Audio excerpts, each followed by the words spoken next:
नमस्कार दोस्तों, आपके अपने YouTube channel finance and banking ज्ञान में आपका स्वागत है। दोस्तों, अगर आप पेटीएम का पोस्ट पेड यूज कर रहे हैं और आपको चार्ज के बारे में जानना है, यानी कि पेटीएम पोस्ट पेड यूज करते समय कितना चार्ज करता है, एक्टिवेट करने का कितना चार्ज करता है, इसके अलावा अगर आप टाइम पे पेमेंट नहीं करते हैं, जैसे आपको 7 तारीख को आपको बिल बना है, 7 तारीख को आपको पेमेंट करना है, अगर आप 7 तारीख को पेमेंट नहीं कर पाते तो कितना जो आपका लेट फीस होती है वो कितनी काटती है, इसी टॉपिक पे आपको पूरी जानकारी मिलने वाली। चैनल पे पहली बार आए हैं तो चैनल को सब्सक्राइब जरूर कर लीजिएगा, वीडियो को लाइक नहीं तो लाइक जरूर कर लेना। तो दोस्तों, अगर आप पेटीएम की पोस्ट पेड स्कीम यूज करते हैं या फिर आप यूज करना चाहते हैं और आप उसको एक्टिवेट करना चाहते हैं, तो आपको जब एक्टिवेट कर लेंगे तो एक्टिवेट करने का पेटीएम की तरफ से किसी प्रकार का कोई चार्ज नहीं लिया जाता है। यानी आप उसको एक्टिवेट करेंगे और यूज नहीं कर रहे हैं तो किसी प्रकार का आपका ये नहीं कि आपका मंथली कोई बिल बन गया और आपने यूज भी नहीं किया, आपका 60,000 रुपए एक्टिवेट है, 50,000 एक्टिवेट है, 40,000 रुपए का आपको पेटीएम पोस्ट पेड का आपको बेनिफिट्स मिल रखा है और आपका कोई चार्ज कट लेगा। ऐसा नहीं होता, चार्ज आपका किसी प्रकार का जब तक आप यूज नहीं करते हैं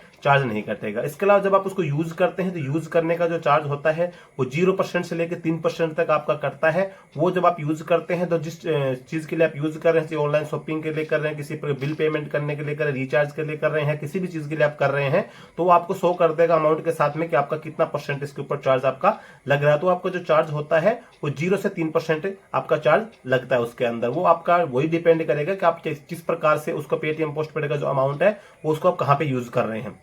इसके अलावा अगर हम बात करें कि अगर आप जैसे आपका बिल बनता है और 1 तारीख को और आपको 7 तारीख को पेमेंट करना है, तो 7 तारीख को जब आप पेमेंट करते हैं और आप 7 तारीख को 1% मतलब मिस हो गए, आपके पास अमाउंट नहीं था उस टाइम पे, आपके पास भाई भूल हो गई, आप उसमें पैसा ऐड नहीं कर पाए और आपके जो ड्यू हो गया, आपका बिल आपका लेट हो गया और नहीं भर पाए, तो उसका कितना चार्ज करता है। तो जैसे आपको 7 की बजाय आपको 8 या 9 या 10 को जितने भी आप भरेंगे, तो ये डिपेंड करता है कि जो आपका बिल जो लेट फीस होती है कि फिक्स नहीं होती है कि आपका इतना अमाउंट कटेगा, वो डिपेंड करेगा कि आपने कितना अमाउंट उस टाइम पे यूज कर रखा है। यानी कि 7 तारीख को आपको कितने रुपए का बिल पेमेंट करना था, या आपका जो पैसा होगा वो 1 रुपए से लेके आपका 750 रुपए मैक्सिमम तक हो सकता है और 750 रुपए के साथ जीएसटी भी आपकी लागू होगी। वो डिपेंड करेगा, आप मान के चलो कि आपने 100 रुपए यूज किए तो उसके लिए आपका 750 रुपए कटेगा नहीं, लेकिन अगर आपने 10,000 रुपए यूज किया, 15,000 यूज किए, 20,000 रुपए यूज किया, तो आपको 750 प्लस जीएसटी भी काट लेगा। वो डिपेंड करता है कि आप उसका कितना अमाउंट उस टाइम पे आपने यूज किया, उस टाइम पे आपका बिल कितना ड्यू है, और बिल का जो अमाउंट होगा उसके हिसाब से फिर आपका